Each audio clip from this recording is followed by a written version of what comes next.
It's Wednesday, it's the 18th of June. You're watching ARIRANG Korea's only global network. Live from Seoul, I'm Moon Gon-young.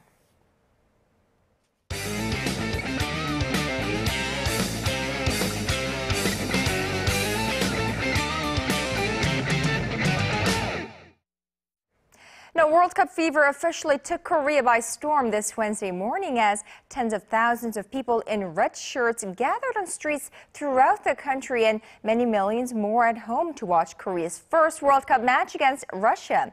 Now, Korea found the back of the net first to take a 1-0 lead, but unfortunately let in an equalizer near the end, and that's how it finished 1-1. Our sports correspondent Song Ji-sun joins us live. So, Ji-sun, not a win, not a loss, but a draw. Good or bad for Korea? What's your call? Well, Conning was better than many had previously expected. After multiple failed attempts to score in the first half, the goal came from Lee Geun-ho, who replaced Park Ju-young at the striker position in the second half. Just 12 minutes after stepping onto the pitch, Lee Geun-ho fired a strong long-range shot that the Russian goalkeeper failed to punch out of the net. It was his first goal in his first World Cup, who's been most playing in the K-League. Well, Ji-sun, some people weren't expecting that much from this game, but after Korea got the first goal, everyone was pretty disappointed that they didn't go on to win the game. And some are also saying that earning 3 points from this game, from this match, could have provided the momentum they needed to finish atop the group. Right, a very needed victory, but unfortunately, Korea only had the lead for barely 6 minutes before Russia made it 1-1. Russia's Alexander Kurchakov scored easily as Korean goalkeeper Chung Sung-young could not get back in position after blocking a shot by Alan Zakuev. Korea's defenders were not aligned properly for the sudden attack, something they'll surely work on leading into their next match. Right, with that said, where do the teams stand in the group, and when is the next game? Well, things definitely look to be in Korea's favor as Belgium beat Algeria 2-1 in their earlier game. Belgium is in the lead after their win on this Tuesday, while Korea and Russia share the second place after their draw this morning. After resting for 4 days, the teams play in their critical second match on Sunday, local time. Belgium will play against Russia in Rio de Janeiro first, then comes Korea and Algeria face off in Porto Alegre. After the second game, it's usually clear whether a team will be making it to the next round, especially if they've won or lost twice. But things get a bit more complicated when teams tie, like we saw this morning. Now the Korean squad must beat Algeria this coming Sunday before going up to stronger Belgium in their last match. The most ideal scenario is that Belgium defeats Russia and Korea beats Algeria in their second matches, since Russia's competing with us for the second place and Algeria has already lost one match. Right, and we have to make it at least to the second place to advance to the next round, right? Now, the teams in Group H, they seem pretty even at this point. Do you think we have a shot? Absolutely, especially after I watched the games. We are ranked the lowest in the FIFA rankings, but in World Cup, the numbers are not everything. An interesting fact here is that all teams in Group H, except for Algeria, have made it to the semifinals once before in the previous World Cups. Now, if you take a closer look at the stats, you can see there isn't much of a gap between the 4 teams in terms of their physical size. But none of them can be overlooked. As you can see, they all qualified first in their groups for this World Cup, except for us. Now, another thing to keep in mind is that the players must be wary of being too aggressive, as Captain Koo Ja-chul, Son Heung-min, and midfielder Ki Sung-young all got yellow cards against Russia today. If they get another one, they will not be allowed to play in the following match. Kan-young? Well, Ji-sun, thank you for that wrap-up. And of course, in the World Cup, we don't play by the numbers. Of course, we Koreans play by the heart, so we're all hoping for another victory for the Korean squad. Well, the Korean squad definitely had the support of the Korean people going into the match and all throughout. Tens of thousands in red shirts gathered at different venues across the country to together root for Team Korea. Our Kwon So-a was among the Red Devils this morning. 대한민국! 대한민국! 10,000 supporters converged on the streets of Gangnam in southern Seoul to watch Team Korea's first match in the 2014 World Cup against Russia. Yeongdongdae-ro Street was one of 26 main cheering locations across the nation. Roads were blocked off the previous evening as people began to stream in the pitch dark. They did not have to wait in silence. Famous Korean singers took the stage in the hours leading up to the beginning of the game. The main event was Korean pop star Psy's performance of his hit songs Gangnam Style, Gentleman, and Champion. The cheers and excitement built up to a fever pitch when the whistle blew for the start of the game, and of course when Lee Geun-ho scored his goal in the second half. The atmosphere in Korea is very, very great. We feel it's very, very friendly, and we really, really like it. So, Korea fighting! Korea fighting! I think that Korea is going to win against Russia. At least I hope so. However, groans echoed throughout the crowd when Russia scored their equalizer. Disappointment over having let the 1-0 lead slip away, but also relief that the team didn't lose their first game and still has a great chance of qualifying for the knockout stage. I anticipated we will win. I'm disappointed about the draw, but I think we will fare better in the next game. Koreans have shown once again how they unite behind their nation's football warriors, even if it means getting up at the crack of dawn. Street cheering will start even earlier in the next game against Algeria, which kicks off next Monday, 4 a.m. Korea time. Kwon So-a, ARIRANG News. But as for big cheers and support, Korean footballers need not look all the way back home, as Koreans living in and around Brazil aren't shy about rooting for their home country. Well, cheers of Daehan Minguk, or Go Korea, filled the air in the Latin American country as the Taeguk Warriors took on the Russians. Decked out in red, these Korean nationals gathered at a hotel in Foz do Iguaçu, Brazil, where the Korean national soccer team is staying. Some 100 Koreans living in and around the South American country did not hesitate to make the long trip to show their support. During Korea's first match against Russia, emotional shouts of joy, anger, and disappointment resonated throughout the hall. The game finished in a 1-1 draw, a result the fans seemed happy about. They have done their best. I am very thankful for them for giving us joy.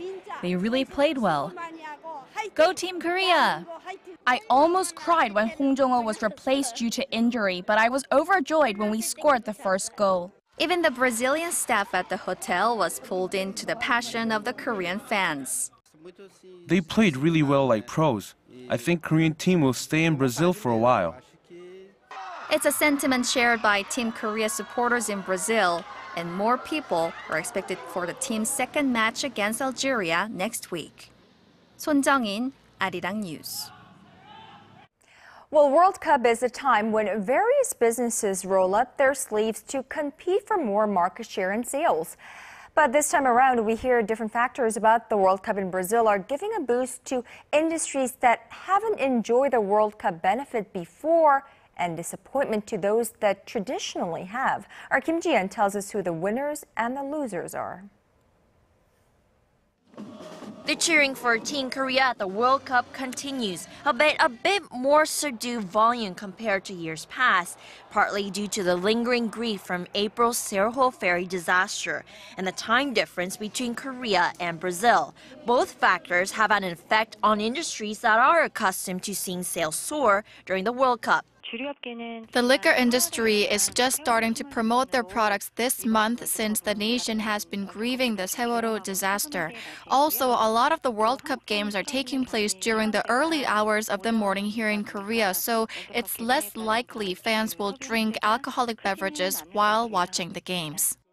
While the alcohol industry is slumping, television makers boasting bigger and better screens are appealing for those who will be watching with their family and friends. Major manufacturers like Samsung and LG Electronics have slashed prices for their ultra-high-definition TVs, screens that make the grass look greener and the players seem closer.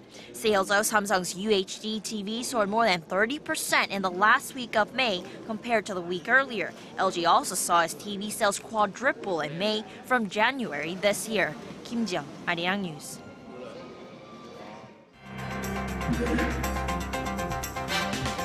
When the latest news meets the latest business stories, we give you a bigger and better picture of the world. Business Today with Moon Gon-young. Every weekday, only on ARIRANG.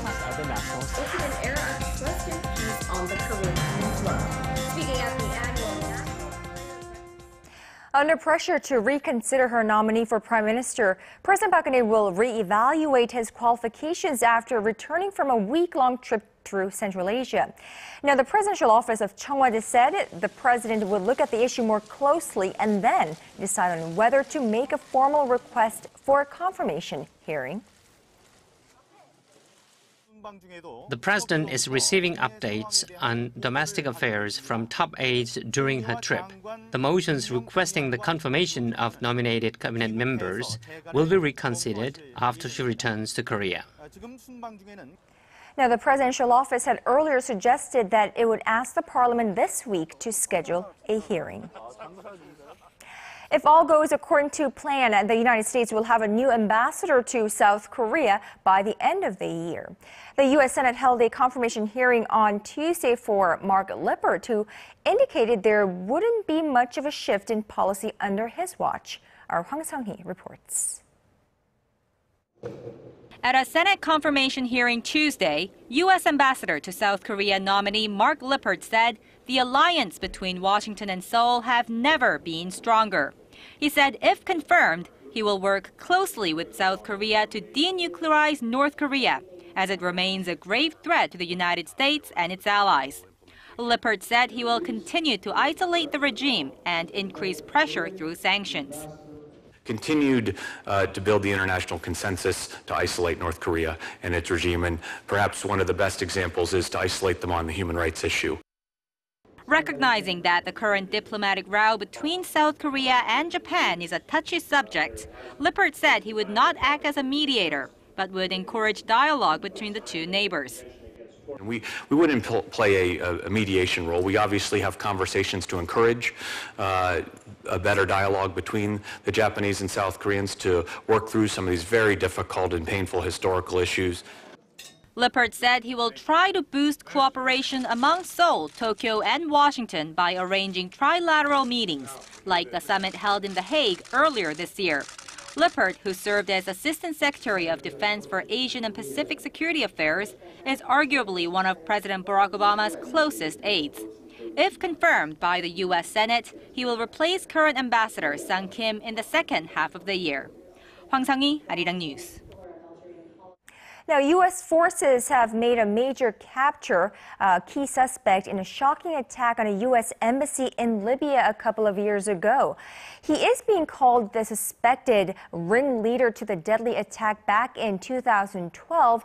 And U.S. President Barack Obama says that he will face the full weight of American justice in court. Here's our Kim Hyun-bin with the report. The United States announced on Tuesday that it has captured the suspected ringleader of the 2012 attack on the U.S. diplomatic compound in the Libyan city of Benghazi. The attack killed 4 Americans, including the U.S. ambassador to Libya, Christopher Stevens. U.S. President Barack Obama authorized the operation on Sunday that captured Ahmed Abu Khattala inside of Libya. Khattala will now be transported back to the U.S. Obama stressed that terrorists that harm Americans will be brought to justice. We continue to think about and pray for the families of those who were killed during that terrible attack. But more importantly, it's important for us to send a message to the world that when Americans are attacked, no matter how long it takes, we will find those responsible and we will bring them to justice.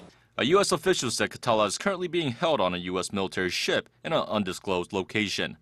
Chairman of the Joint Chiefs of Staff, Martin Dempsey, says Special Operations Forces and the FBI successfully carried out a dangerous and complex capture mission, resulting in no casualties.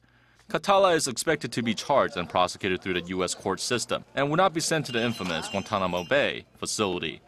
The decision follows past practice and is in line with Obama's policy of prosecuting suspected militants caught abroad through the U.S. justice system.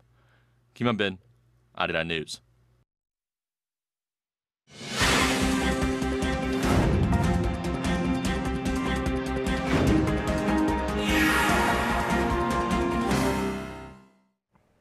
Now, China's auto market is booming. First quarter sales were up 12% year over year, and Korean automakers were in the mix. But as our Na-hyun-young reports, they've got some work to do to take full advantage of that surge. The world's largest automobile market is growing at a fast pace. The Korea Automotive Research Institute says more than 4.5 million cars were sold in China in the first quarter of this year, a 12% increase compared to the same period last year. The most sought-after brand was German carmaker Volkswagen, with sales at around 950,000 units, followed by America's General Motors and Korea's Hyundai-Kia Automotive Group. But the company that had the most exponential growth was Ford. First quarter sales of the American automaker surged more than 50% year over year, while Hyundai-Kia showed growth hovering around 10%. Analysts say the Korean automaker needs to build a fourth production plant capable of producing 300,000 units annually within the next 2 years if it wants to reap the benefits of China's booming car market. And Korea's leading auto parts maker Hyundai Mobis is doing better in China as well, contributing to becoming the world's 6th biggest player in the industry, climbing 2 positions up from last year.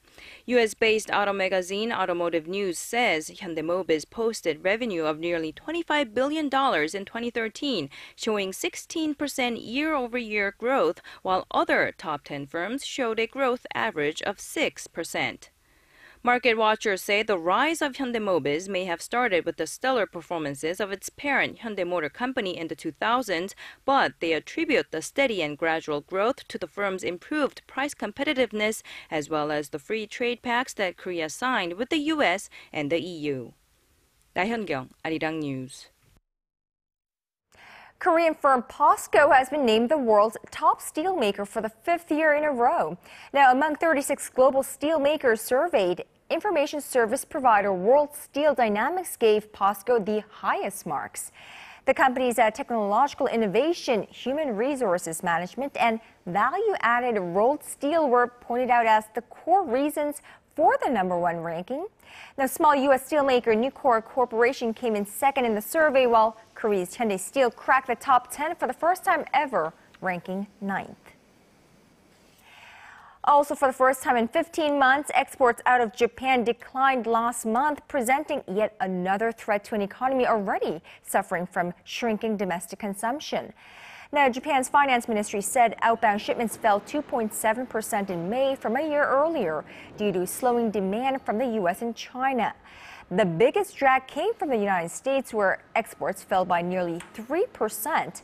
May also represented the 23rd straight month in which Japan logged a trade deficit.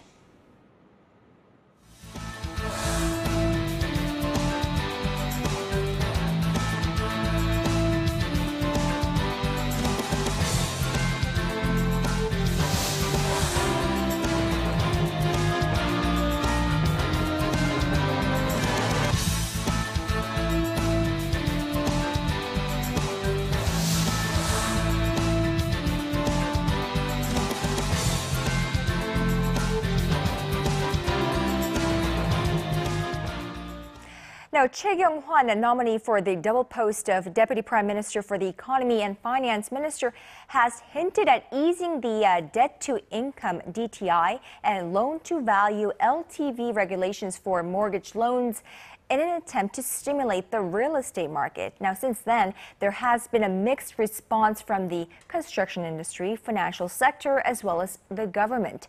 Let's take a closer look. Dr. Kim Byung-ju joins me live in the studio. Dr. Kim, so DTI LTV. First, let's talk about the DTI regulation. Right. How does it work and how drastic of an easing are we expecting? Well, DTI, debt to income itself, the concept is the regulation is there in order to limit in terms of like how much debt payment you have to make in terms of like its principal as well as interest compared to your income. Right now in Seoul, there are different variations and other parts around the world. Seoul, I think it's usually about 50%. So if you have to pay back your principal plus interest rate, that exceeds 50% of your income, you cannot borrow anymore in terms of in buying real estate there.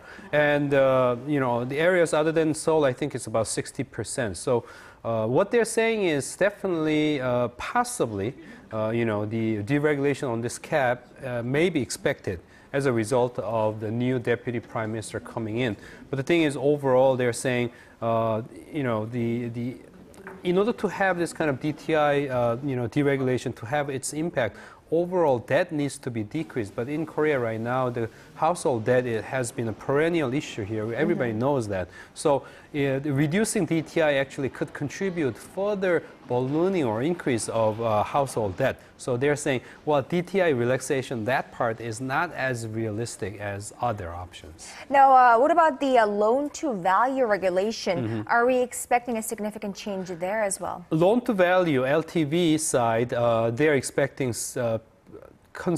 possibly considerable relaxation there, because they're saying the LTV system itself is not making much difference now, because overall real estate market, the value of real estates are continuously going down, even though it's gradually, depending on how you see it. So as it goes down, the cap itself has not much of a meaning. When it continues to go up, you want to place a cap, but when it continues to go down, even existing loans face this kind of restrictions or cap problem. So they're saying, well, maybe it's time to get rid of LTV. So they're saying there seems to be a growing consensus that LTV can be relaxed substantially without having much impact at all, and having there in place itself could be nonsense. So LTV side, we could actually expect some considerable change, unlike the DTI side, because of the concern about the household debt, not much change, but LTV side, possibly substantial change. Right, because there is a report out that argues that the easing of the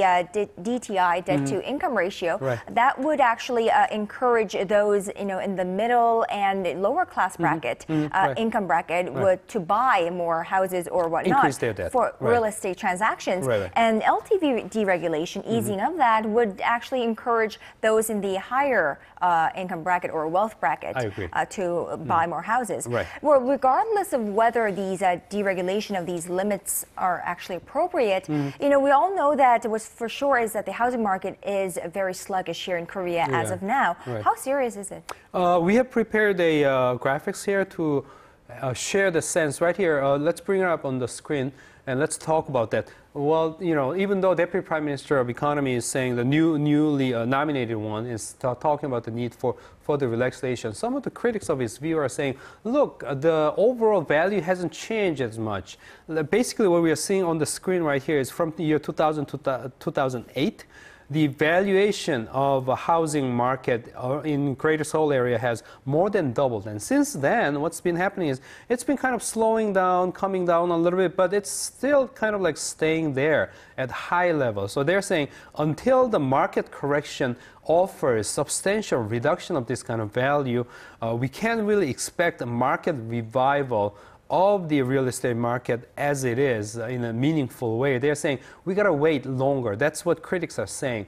After all this steep rise that you see on the left side of this screen here, you don't see much of the drop on the right-hand side. And they're saying until we see considerable drop gradually over time, any kind of action on the side of government may be meaningless. That's what critics are saying.